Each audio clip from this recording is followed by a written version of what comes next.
Is there really a difference in hitting this versus a baseball? I'm here to tell you no. In fact, this chapter right here, this video especially, is going to be the shortest one ever because there are no major differences. The only differences that there might be are where you focus your eyes, where to look through the face mask, and that's about it. Honestly, I'm going to show you a couple things right here that are taught because of this misconception. A lot of things that are taught in the fast pitch world get taught. The first thing is the difference in pitches. A lot of the pitches that you see in the fast pitch world are basically the same movements as what you see on the baseball field. For instance, the only one that's really different is the rise ball, but the rise ball is just the same as hitting a high fastball. It's the same approach. You got to keep your hands up and chop kind of downhill at it. But a girl that throws a curveball to the middle outside part of the plate is going to have the same effect as a hard slider in the baseball world, maybe even a cutter.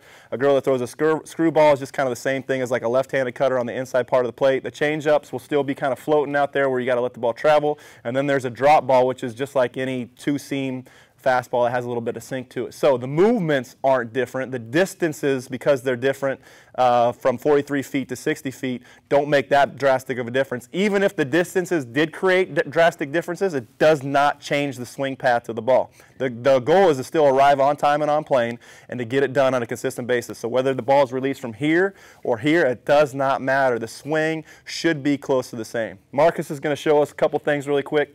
We have a mask. You're a good-looking girl, man. You need a ponytail. We have a mask right here. So what Marcus is going to do is show us, as a hitter in the baseball world, the release point is up in here, so his eyes might be focused a little bit higher. But from the girl releasing the ball down in here, all he's going to do is focus his eyes a little bit lower.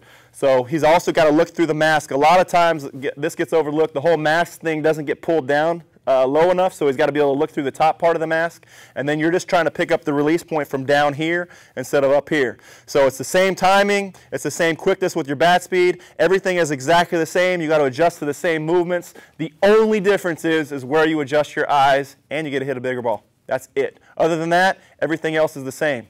So if you truly want to enhance our best girls into becoming better hitters, we got to teach them the same thing. Yes, it's different. It's a little bit slightly different with the distances and stuff like that, but the overall concepts in hitting are the same. Quit teaching things that don't allow hitters to maximize their full capabilities. The other thing is the focus is always on the way the mechanics are supposed to operate and never on the mentality. It's very rarely taught in the softball world, any mental approach, any adjustments when it comes to hitting. It's just not taught. So let's get to the foundation of baseball, and let's make softball girls improve on what they're trying to do at the plate as well, instead of hindering them by trying to teach outrageous mechanical things that don't work.